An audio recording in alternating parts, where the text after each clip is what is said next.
Ito ang kwento ng isdang si Popoy Lupoy. Isa siyang batang sardinas na sasabak sa pakikipagsapalaran sa karagatan kasama ng kanyang mga kaibigan. Bagamat maraming pagsubok na pagdaraanan, matutuklasan at matututunan ni Popoy ang kahalagahan ng yamang dagat at mga aral sa buhay. Samahan natin si Popoy Lupoy sa kanyang mga adventures!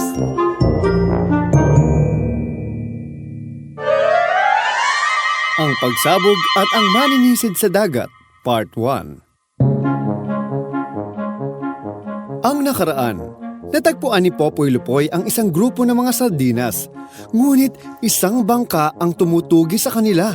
Tinulungan ni Popoy ang mga sardinas na makaligtas sa pamamagitan ng pagdadala sa kanila sa sanktuaryo at doon ay dinakip ng bantay dagat ang mga ilegal na mangingisda.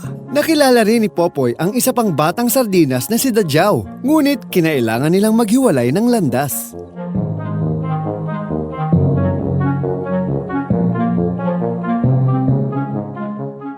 Sinamahan ni Inday Gamay ang kanyang ama sa palengke noong araw na yun at may napansing kakaiba si Inday sa ilang mga isdang tinitinda sa may bangketa.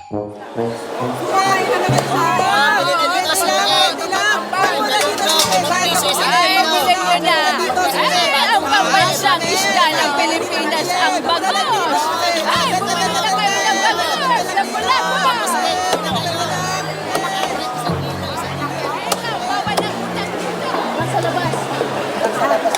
Tay, tingnan niyo po yung mga tinitindang isdang yun. Bakit po parang may dugo ang mga hasang? At tingnan niyo rin po yung tiyan nila, para pong may sugat.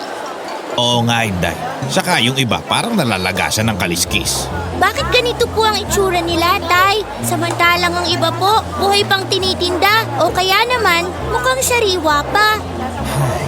Sa tingin ko, anak, nadakip ang mga isdang yon sa pamamagitan ng dinamita. Kaya nagkakagano ng itsura nila. Dinamita po? Yun ang mga pampasabog. Parang mga malakas na paputok na pumapatay ng maraming isda. Hindi po ba bawal gumamit ng dinamita sa pangingisda, Tay? Oo, anak. Kasi maraming isda ang pinapatay ng dinamita at wala itong pinipili. Malaki o maliit mga isda. Pati kanilang tahanan nasisira. Mga koral, seaweed, at kahit na anong madamay sa pagsabog kahit pa malayo sa hinagisa ng bomba. Nakakatakot naman po pala ang dinamita, Tay. Kawawa naman po sila, Popoy, kapag may naghagis ng dinamita sa dagat.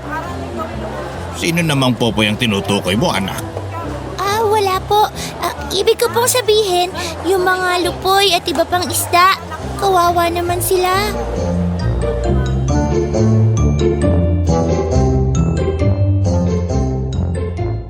Iniwan naman sandali ng kanyang ama si Inday sa isang pet shop kung saan maraming itinitindang isdang pang-aquarium at kinausap niya ang mga makukulay na mga isda.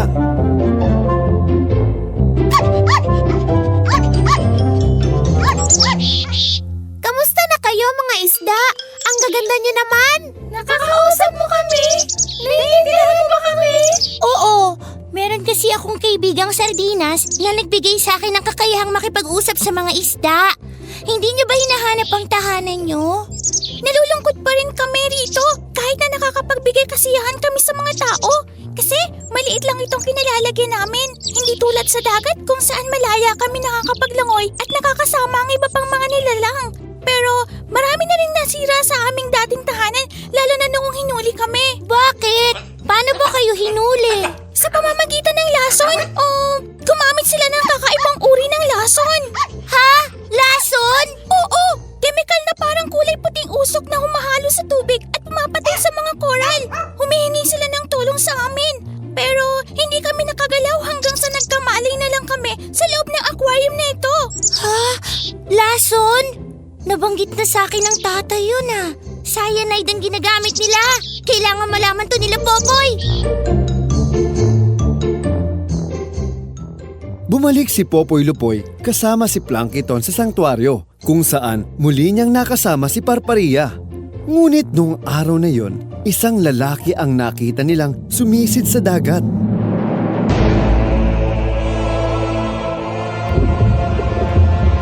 Plankton! Parparia! Tingnan niyo oh! May taong sumisisid sa papunta doon sa mga koral. Oo nga! May mga dala silang sisidlan. Ano kayang laman nun? Lumayo na tayo!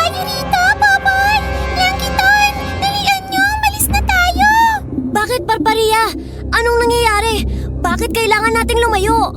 Popoy, ilang beses ko nang nasaksihan ang pangyayaring ito.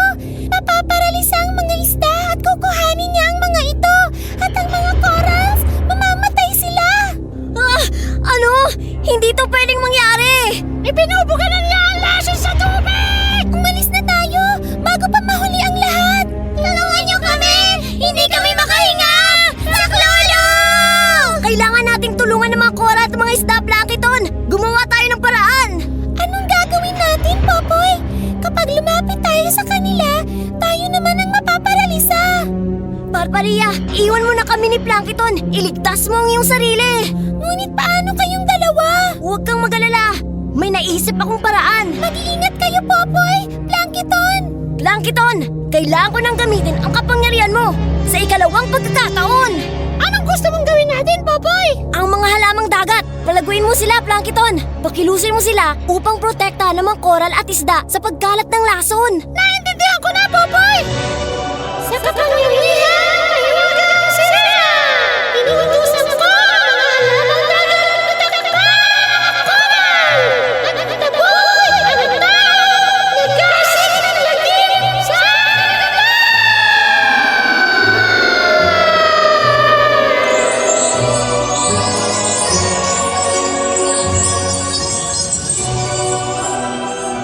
Sa isang iglap, mistulang nagkaroon ng sariling pag-iisip ang mga halamang dagat at lumago ang mga ito upang takpan ng mga koral mula sa mga nakalalasong kemikal. Nagtago sa ilalim na makapal na mga halamang dagat ang mga isda at itinaboy naman ito ang lalaking may dala ng lason. Sa pagkasindak ng maninisid sa kanyang nasaksihan, nagmadali itong lumangoy papalayo upang umahon sa dagat. Tulungan mo ako! May maligno! May maligno! Ano pong sinasabi niyo? Ano pong maligno? Yung mga halaman sa dagat, bigla na lang silang lumaki at dumami! Parang gusto nila akong lulunin! Ano po? Manong? Ano po yung hawak niyo? Bakit may dala po kayong galon? Ha? Wala ito. Lalagyan lang ito ng tubig. Hindi po ako naniniwala! Cyanide po yan! May dala kayong lason! Bawal po yung gamitin sa dagat! Isusumbong ko kayo sa bantay dagat! Ano ba pinagsasasabi mong bata ka? Hindi ito lason! Tsaka na nga, hindi na ako babalik dito! May maligno dyan sa dagat! Sigurado ako, may kinalaman sila Popoy sa nangyari sa maninisid na yun. Sana nasa maayos na kalagayan sila Popoy. Sana hindi sila napahamak.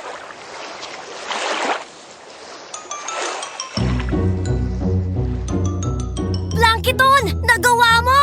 Nailigtas natin ang mga coral at mga isda sa lason! Nakita mo yun? Natakot yung lalaki nung hinabol siya ng mga halamang dagat! Ang galing! Dahil sa'yo, Popoy! Dahil sa'yo, kaya nailigtas natin sila! Maraming salamat sa'yo, Popoy! Ang galing nyo, Popoy at Plankton! Nagawa niyong itaboy yung taong yun!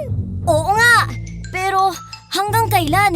Hindi naman mapoprotektahan ang mga halamang dagat ang lahat ng mga coral at mga isda sa buong karagatan laban sa lason. Ang mahalaga, Popoy, may nagawa tayong paraan sa ngayon. Alam ko, balang araw, maiisip din ng mga tao na mali ang kanilang ginagawa sa ating tahanan.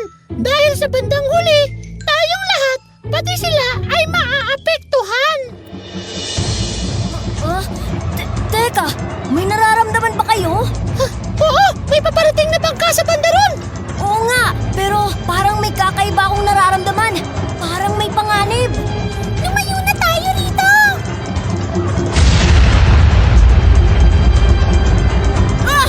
Ano yun? May sumabog!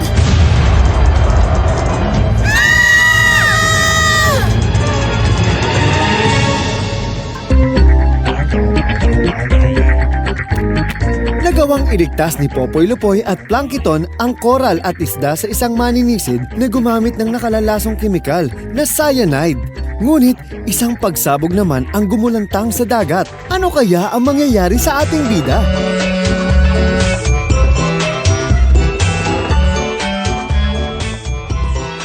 Muling samahan si Popoy Lupoy at ang kanyang mga kaibigan sa kanilang mga adventure!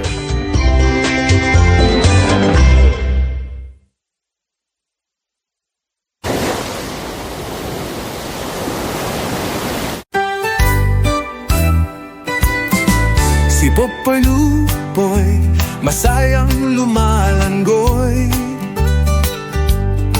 Sa santuaryo, siya'y nagbabantay. Ngunit isang araw may dumating,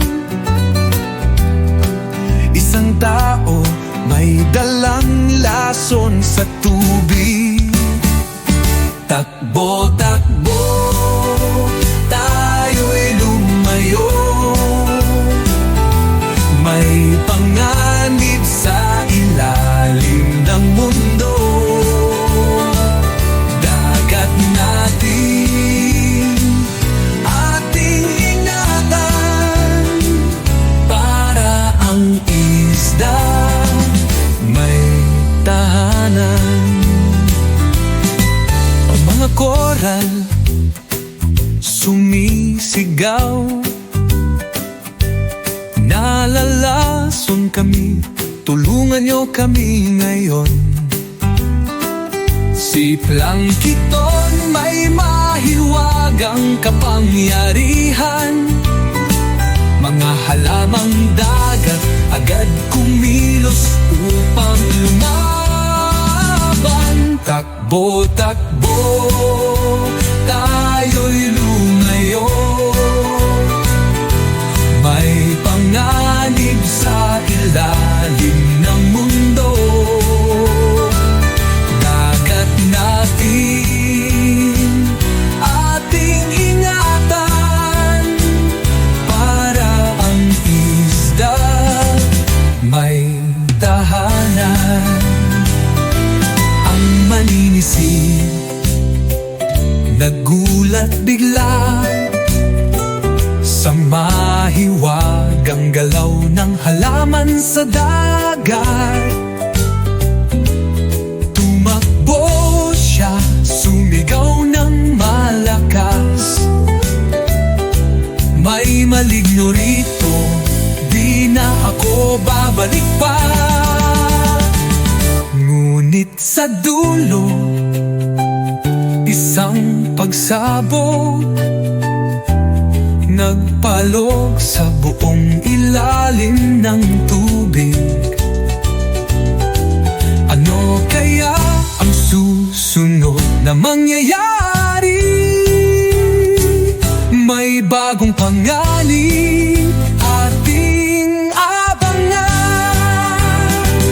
Popoy Lupo, tayo'y lumayo.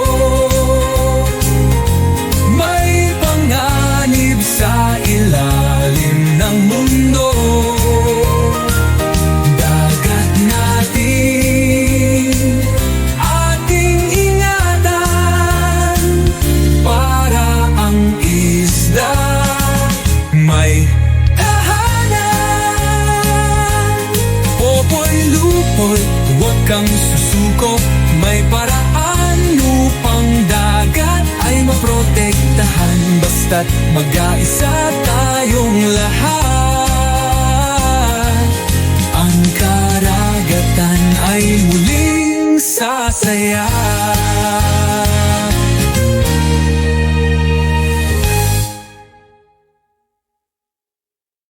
Popoy Lupoy, huwag kang susuko.